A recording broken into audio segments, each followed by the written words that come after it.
बिरादराने इस्लाम, इल्म एक रोशनी है, कोई भी इल्मोपन हो वो बजाते खुद महमूद है।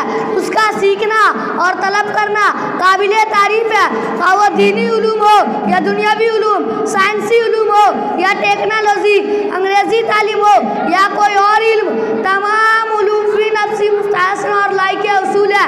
हाँ, अगर आप हासिल करदा उलूम से इस्लाम की नशो इशाअत करेंगे, दीन की तबलीग करेंगे, शरीयत इस्लामिया से नवाकिब लोगों के कुलूब में ईमानी नूर पैदा करेंगे, तो ये इल्म क़यामत के दिन हुज्जत बनेगा और आपके लिए जरिया नजात बनेगा।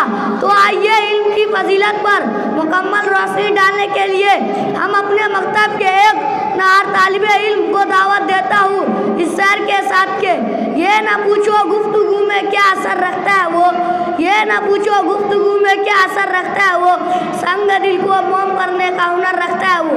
मैं दरख्वास्त करता हूँ मोहम्मद सुहेल से के डाइस पर तशरीफ़ लाए और अपना बयान से सामिल को मुस्तफ़िज़ फरमाएं।